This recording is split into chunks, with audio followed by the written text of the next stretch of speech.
जी आगाही share कंदा हलूं। साबिक ज़िला चेयरमैन कशमोर कंदाकोट सरदार मीर महबूब अली खान बिजाणी, सूबाई वज़ीर पीपी मीर शब्बीर अली खान बिजाणी ऐं नौजवान अॻवान मीर शिराज अली खान बिजाणी पारां SSP कशमोर सां मुसलसल राब्ते ऐं कोशिशुनि सबबि जमाल वारे इलाइक़े जो मुगी बिजाणी नौजवान बाज़ियाब थी घर पहुची वियो आहे।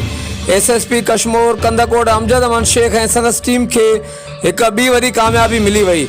करमपुर जमाल थाणे जी हद मां सवा महीनो अॻु हथियारबंदनि हथां अगवा थियल ॻोठ बाराम खान बिजाणी रावासी मुगवी नौजवान अब्दुल सुबान बिजाणी की हद जी करमपुर पुलिस तोड़े ज़िले कशमोर कंदाकोट जे मुख़्तलिफ़ थाननि जी पुलिस SHO हुसैन अली शाहानी ऐं स्पेशल टीम इंचार्ज जी अॻवानी में ॾोहारनि सां मुबैना मुक़ाबले बाद बाहिफ़ाज़त बाज़ियाब करण जी दावा कई आहे। मुवी जे घर पहुचण ते संदसि घर जूं रुठल ख़ुशियूं मोटी आयूं, जॾहिं त इलाइक़े में सुराही वारो माहौल आहे। जी नाज़रीन, करमपुर मां सां आम ख़बर जी आगाही शेयर कंदा हलूं।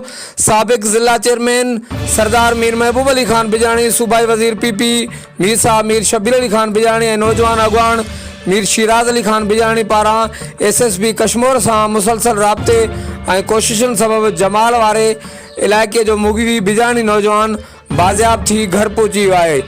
SSP कशमोर कंदाकोट अमजद अमन शेख ऐं संदसि टीम खे ॿी हिकु वॾी कामयाबी मिली वई।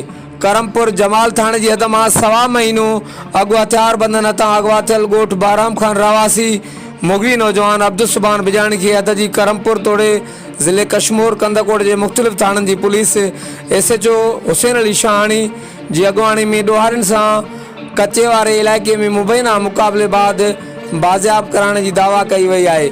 मुगी जे घर पहुचण ते संदसि घर जूं रुठल ख़ुशियूं मोटी आयूं आहिनि, जॾहिं त इलाइक़े में सुराही वारो माहौल आहे।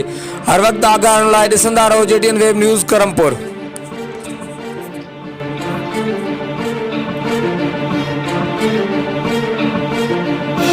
Thank you.